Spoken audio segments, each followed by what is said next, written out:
RARE es una organización no gubernamental sin fines de lucro, que es una organización de conservación que utiliza las herramientas de mercadotecnia social para tratar de establecer conocimiento, cambiar actitudes y últimamente cambiar el comportamiento de las personas en favor de la conservación y el manejo de los recursos naturales. Es una organización que tiene oficinas en 4 regiones del planeta. Una de ellas es Latinoamérica, que es donde nosotros trabajamos, una en China, una en Indonesia, y también hay otra que le llamamos el resto del mundo, o sea, la gente que habla inglés, básicamente, que está regado por todo el planeta. Estamos hablando de Bahamas, Madagascar, Filipinas, etcétera, ¿no? El proyecto que les voy a presentar ahora fue originalmente financiado en la mitad de su proyecto por el GEF, y en ese tiempo el GEF tenía interés en la parte de conservación de biodiversidad de un grupo de especies muy particulares que se llama AZE, por las siglas en inglés, que es Alliance for Zero Extinction, que es Alianza para la Cero Extinción, y es un grupo que se formó, un grupo ad hoc de organizaciones que tenían mucha preocupación por especies en peligro de extinción que no estaban siendo capturadas por las áreas protegidas del mundo. O sea, muchas de esas especies estaban en áreas que estaban totalmente fuera de protección, etcétera, en general, consideradas de muy alto riesgo por la UICN, etcétera, etcétera, pero que en realidad no estaban siendo, y muchas de ellas ni siquiera han sido reportadas recientemente. Y el mecanismo que nosotros propusimos para trabajar en ese grupo de especies era algo que se llama arreglos recíprocos por agua. Y de alguna u otra manera estamos hablando y enfocando el tema específico que había comentado, creo, Marco, ¿no? Sobre la relación que existe entre arriba y abajo, de la cuenca arriba, de la cuenca abajo, y espero que después de la presentación aquí más o menos quede un poquito claro de cómo eso nosotros lo estamos interpretando y llevando a la práctica. Siguiente. Muy en breve, arreglos recíprocos por agua significa que tenemos 2 o 3 audiencias. Una audiencia que es la que está cuenca arriba, que es donde están los bosques, que es la región donde se produce el servicio de agua, es la parte que está todavía con cubierta vegetal. Y tenemos una audiencia que es la que recibe ese servicio ambiental en la forma de agua, ya sea en forma continua, en forma de calidad de agua o en forma de temporalidad todo el tiempo del que tengan agua. Entonces, muy simplemente, estamos hablando de una cuenca y estamos hablando de la gente que vive en esa cuenca.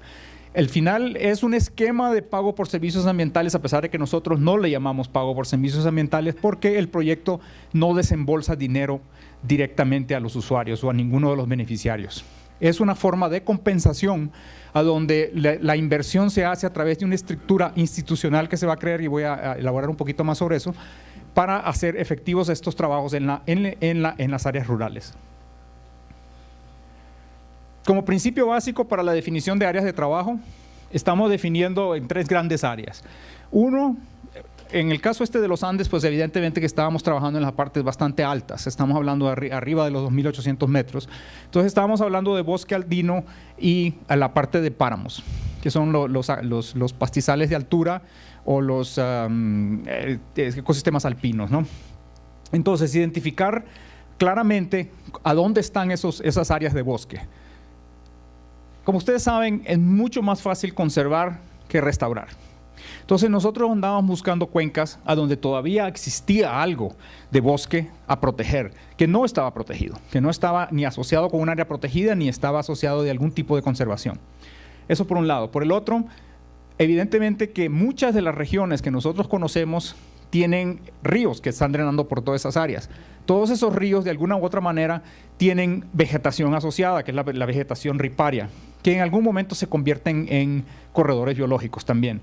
Entonces, esa parte estábamos interesados en conservarlas. Y por último, también estábamos interesados en promover esquemas de mejoramiento en las prácticas productivas del área.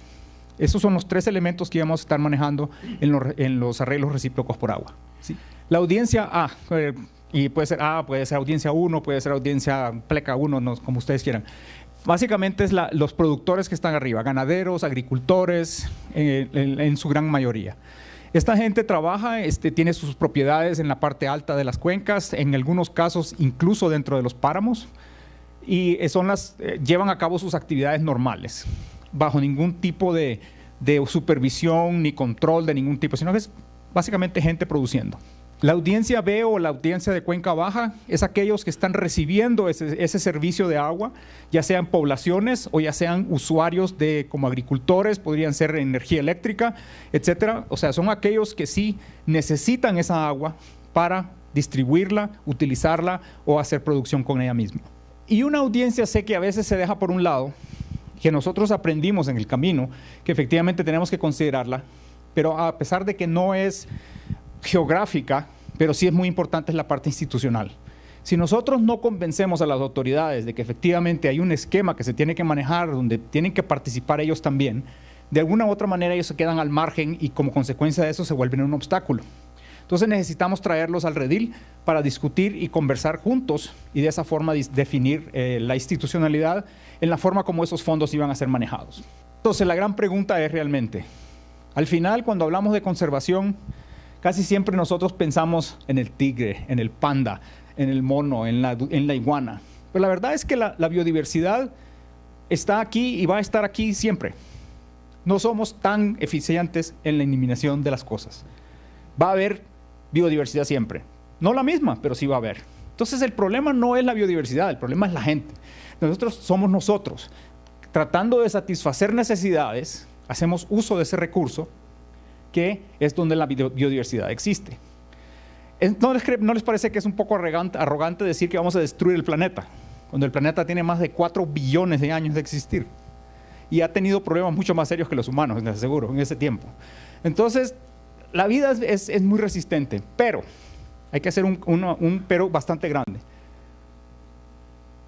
Sin esa biodiversidad, sin esos sistemas saludables y sin esos ecosistemas en una forma pujante, los humanos no vamos a poder vivir en la forma que estamos acostumbrados a vivir. Entonces, al final, todo este esfuerzo tiene que ser alrededor de nuestro propio beneficio. Entonces, por esa razón, los arreglos recíprocos se enfocan a generar un enfoque de ganar con la gente, no con los bichos, con la gente. Okay. Y al final, ¿cómo nosotros hacemos ese cambio? Es a través del cambio de comportamiento. ¿Cómo sucede el cambio de comportamiento? A través del cambio de actitud, por un lado. Tenemos que cambiar nuestra actitud de cómo nosotros lidiamos con los problemas. ¿Y cómo cambiamos la actitud? A través del conocimiento. Tenemos que saber qué es lo que está sucediendo para poder entonces hacer ese cambio y como consecuencia actuar diferente. Y ese cambio de comportamiento es el que nos va a permitir de alguna manera reducir las amenazas. Como consecuencia vamos a tener conservación. Ese es más o menos el proceso. Nosotros a ese proceso le llamamos teoría de cambio, pero no voy a entrar en ese detalle porque no tengo el tiempo para hacerlo. Pero es básicamente el enfoque que nosotros hacemos.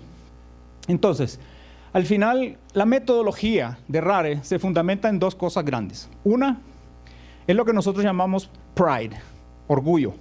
Son campañas que le llamamos campañas por el orgullo, porque lo que queremos es levantar el orgullo de la gente sobre su propios recursos, sobre su propia institucionalidad, sobre su propia cultura, sobre sus propias actividades. Ese proceso de orgullo es el que nos va a permitir a nosotros ejercer ese cambio de comportamiento. Ese es un lado. Y el otro tiene que ver con la estrategia misma de qué es lo que vamos a hacer. Porque no vamos a ir a hablar solamente sobre qué bonito el árbol, o qué bonito el mono, qué bonito es. Tenemos que plantear esquemas porque la gente tiene que sobrevivir. Y ese esquema es entonces el arreglo recíproco, a donde nosotros sabemos que para poder cambiar a un ganadero que está en la parte alta de la cuenca, tenemos que generar algún tipo de beneficio para ese cambio. Y es ahí donde empieza la relación de arreglos recíprocos. El arreglo consiste en la negociación entre la cuenca baja y la cuenca alta, simple y sencillamente a través de un tercero que es el que negocia entre los dos. Pero últimamente es una negociación establecida entre esas dos comunidades. Sí. A manera de resumen, y no pienso que leer todo eso, pero a manera de resumen de los resultados del proyecto, hemos visto unas cosas extraordinarias realmente, con solo el tema de orgullo. Arreglos recíprocos con el que nosotros cuando iniciamos, ninguno de los participantes en ese proyecto creía que iba a lograr algo. A pesar de que estábamos haciendo mucha fuerza y haciendo mucha bulla, pero había mucha duda. Vamos a poder generar un fondo. Vamos a poder hacer los arreglos, vamos a convencer a un individuo de que que saque su ganado del bosque ripario y que lo cerque, cuando todos sabemos en Latinoamérica, a pesar de que la legislación lo dice, que no debemos poner el ganado hasta la orilla del río, en todos lados el ganado llega hasta el río. Porque si quitamos ese territorio, son unas 3 o 4 vacas menos que podemos meter en el potrero. ¿Cómo lo convencemos? Entonces, los resultados al final de todo este proceso es que en muchos de los casos teníamos 12 proyectos. Uno de ellos se cayó en el camino, quedamos con 11. De esos 11 proyectos, se han generado en menos de un año 8 fondos generados institucionalmente en las localidades de la municipalidad, aprobados por ordenanza municipal, donde se han generado una serie de cobros y una serie de cuentas para administrar esos fondos. No son fondos grandes. Estamos hablando en muchos casos $3,000, $10,000. Creo que el más grande es $25,000 al año. No es mucho dinero, pero también son comunidades muy chiquitas. Son comunidades de, ¿qué estamos hablando? 15,000 personas, 25,000 personas. La más grande que estamos trabajando es Cuenca, que tiene 400,000 personas. Entonces, tampoco, y no la estamos trabajando toda, por supuesto, es una de las cuencas nada más con un porcentaje aproximadamente de, creo que son 35,000 o 40,000 personas afectadas directamente por el proyecto. Además de eso, tenemos una serie de hectáreas que los propietarios han firmado de que no van a tocar como bosque. Miles de hectáreas que nosotros ni siquiera creíamos que iba a ser posible eso. Los objetivos que se han fijado los diferentes coordinadores de campaña, que así les llamamos a las personas con quienes trabajamos en el campo. Esa es la otra explicación tal vez. RARE no ejecuta directamente. Nosotros trabajamos a través de los socios localmente, ya sea una organización no gubernamental, una municipalidad, una mancomunidad de municipalidades, una empresa de agua, que son los que ponen ese personal para nosotros entrar con la metodología y la tecnología, y ellos son los que ejecutan. Entonces nosotros solo mentoreamos, guiamos, entrenamos, proveemos información y en algunos casos un poquito de fondo semilla. Y con eso ellos ejecutan en el campo con las relaciones directas que ellos tienen con sus propias alianzas que se generan en el caso. Además de esto, una de las cosas interesantes es que dependiendo de los esquemas jurídicos, se dan formas diferentes en que estos fondos han creado. Por ejemplo, en el caso de Colombia. En el caso de Colombia, para usted poder cobrar en un recibo que va por, es decir, me voy a cobrarte 5 centavos por metro cúbico con propósitos de conservación, tiene que ir al Congreso. No lo puede hacer cualquiera. Entonces, ¿qué fue lo que hicimos en las 4 campañas que teníamos en Colombia? Nos fuimos por un ladito con la misma administración y el esquema jurídico y se generan contribuciones voluntarias. Esas contribuciones voluntarias, entonces se genera una cuenta, se genera un recibo específico, se venden bonos con los cuales la población está haciendo esas contribuciones. Y de esa manera entonces se generan los dineros y de esa forma se empiezan a preparar el plan y el presupuesto de qué es lo que se va a hacer con esos dineros en la cuenca alta. Además de eso, ha habido cosas increíbles como el caso de Roncesvalles en Colombia, donde el grupo de productores de arroz se comprometió a generar una serie de fondos, a contribuir fondos anuales, que va a llegar quizás hasta $25,000 anuales, en forma continua, como un compromiso, porque a ellos les hace falta el agua. Sin esa agua no pueden producir arroz. Estaban pensando incluso traer agua de una cuenca al otro lado, haciendo inversiones en ingeniería, que con este tipo de esquema decidieron, no, eso me sale mucho más barato. Con $25,000 estoy de alguna manera ayudando a garantizar esa agua, sin necesidad de invertir $15 millones para traer agua de otro lugar. ¿Sí? Entonces, al final, ese es el proyecto. Si hacemos en 4 países, 1 en Bolivia, 3 en Perú, 3 en Ecuador y 4 en Colombia. Okay, hablamos de alrededor de 134,000 hectáreas que nosotros de alguna manera afectamos con el proyecto. Estamos hablando también, casi todos están asociados en alguna manera en la vecindad de parques nacionales, que es donde las especies que había mencionado de AZE se encuentran, han sido reportadas. Rápidamente voy a pasar por un esquema de algunos datos que han salido del proyecto. Okay. Este cuadro que ustedes miran aquí tiene que ver con el costo que se está invirtiendo por hectárea por año en cada uno de los sitios del proyecto. Okay, tenemos etapa que es Ecuador, NSI Ecuador, Arcoiris Ecuador, Cáritas es Perú, Proaves es Colombia y así sucesivamente. Se fijan el rango que hay de costos que nosotros estamos invirtiendo. Va desde lo más caro que es como alrededor de 24 dólares por hectárea por año, hasta menos de $1 por hectárea por año, que es en el caso de Colombia. Siguiente. Además de eso, podemos mencionar también que hemos estado viendo que comparativamente hablando, las inversiones que ha hecho el proyecto con relación a otros proyectos que han estado haciendo ese mismo tipo de trabajo, hemos visto diferencias muy significativas en términos de las inversiones. El caso de Villa de Leyva es un caso específico de pago por servicios ambientales en Colombia, que es el más caro de todos. Luego, no estoy seguro de dónde salió el dato de Costa Rica, pero ese dato es basado básicamente en el servicio de pago por servicios ambientales en Costa Rica. Sociobosco en el caso del Ecuador, que es un esquema similar al que tenemos con CONAFOR aquí en México. El caso de Celica, que fue el primer ejemplo de este tipo de esquemas de arreglos recíprocos en el caso del Ecuador, hace algunos años.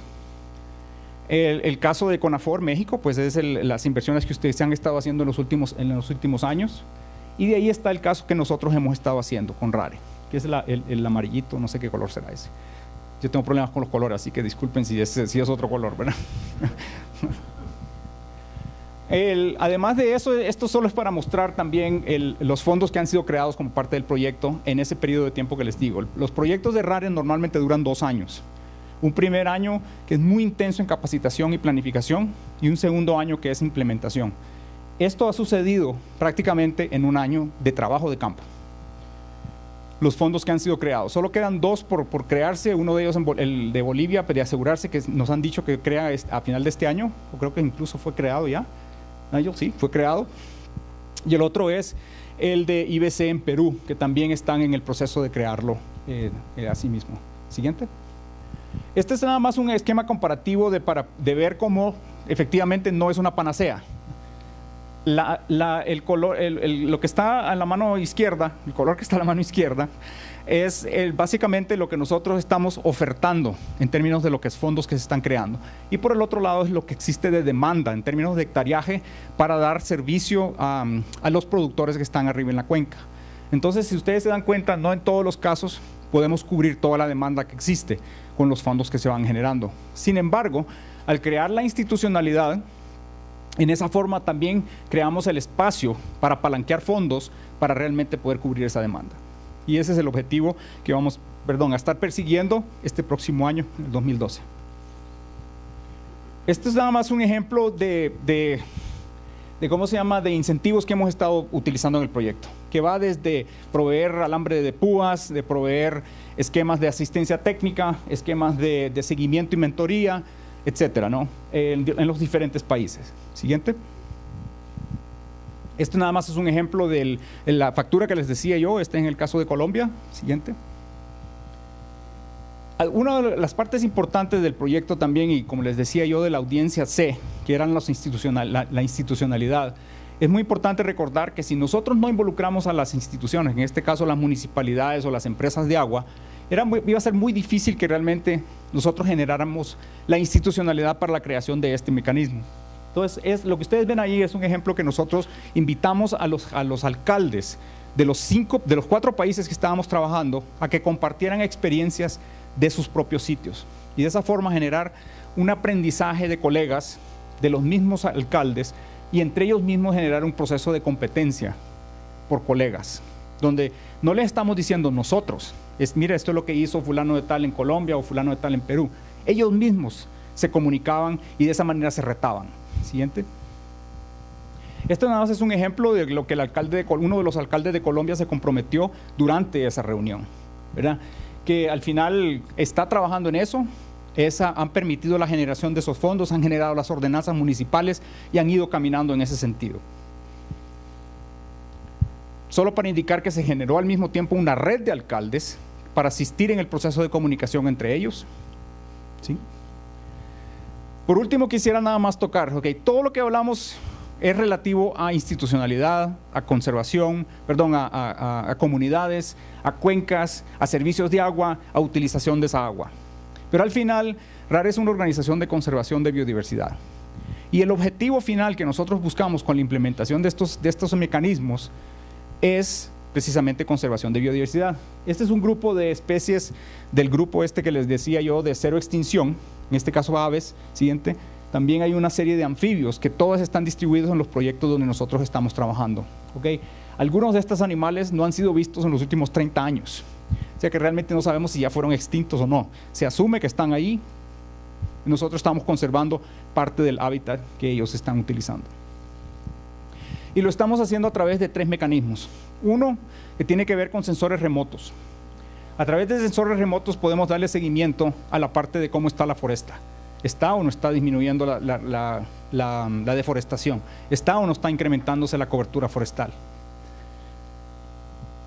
Además de eso, hay muestreos biológicos en campo, siguiente, donde estamos yendo a visitar los sitios utilizando transectos de diferentes tipos para ver si efectivamente logramos encontrar esos animales. Ojalá que los encontremos, pero no hay seguridad de eso. Y por último, también estamos haciendo un ejercicio de estudiar un poquito cómo el proyecto impacta en determinado momento a ciertas amenazas que hay sobre algunos de los hábitats de estos animales. Todos sabemos que los anfibios son muy delicados por su piel. Entonces, una parte de la contaminación que se recibe por parte de la ganadería es que hay muchos coliformes fecales que circulan en el sistema, y en la medida que no hay bosque ripario, en esa medida todo ese desecho circula libremente y cae directamente a los ríos. Entonces, en los lugares donde estamos trabajando con bosque ripario, estamos evaluando si al cercar y no dejar que esos animales entren a la parte del bosque ripario y se recupere el bosque ripario, estamos de alguna manera afectando ese impacto, ese hábitat de esos animales. Entonces, lo que ustedes ven aquí son datos muy, muy preliminares de uno de los sitios a donde se mira una tendencia hacia una disminución en el número de coliformes fecales presentes en el sitio donde hemos estado trabajando. Digo muy preliminares porque no podemos realmente decir que esto es efecto del proyecto todavía, porque esto puede ser efecto nada más de que fue la época donde no estaba lloviendo y entonces no había circulación de agua y tiende a bajar, por supuesto, ¿no? Pero estamos queriendo darle seguimiento a este tipo de esquemas. El futuro, y aquí es donde quizá hay conexión con lo que estamos viendo de México. Nosotros estamos por iniciar este mismo tipo de proyectos a nivel de toda Latinoamérica, en el cual México está incluido. Entonces tenemos, creo que son 4 o 5 potenciales candidatos para entrar a trabajar con el grupo que se va a iniciar en el 2012. Y nos interesa mucho replicar esa experiencia de los Andes en varios de los otros países a donde todavía no hemos trabajado, entre ellos en México, en Centroamérica y en algunos de los otros sitios a donde ya hemos trabajado también en Sudamérica. Entonces, eso básicamente, así, muy, muy rápidamente, es lo que hace RARE, es lo que ha estado haciendo RARE y cómo se relaciona lo de RARE con lo que hemos estado discutiendo aquí.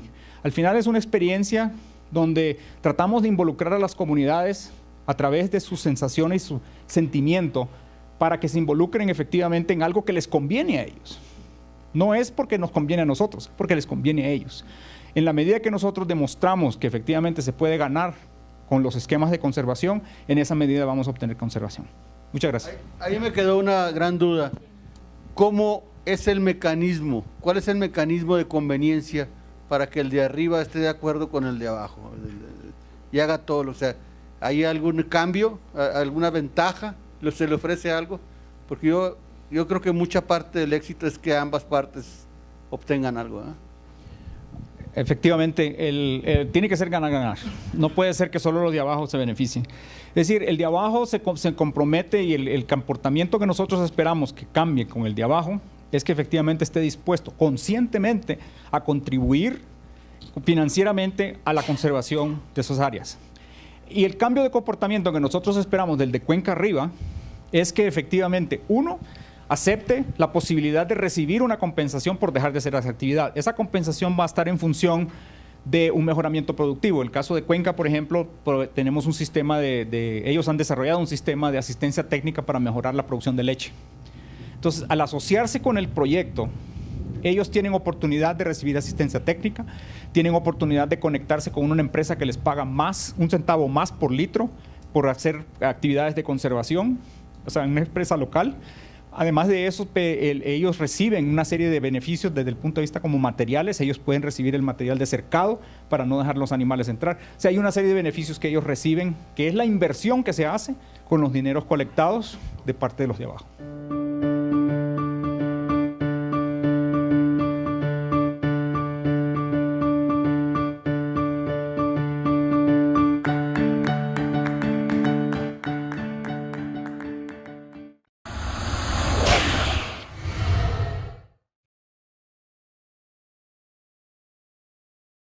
Vivir mejor.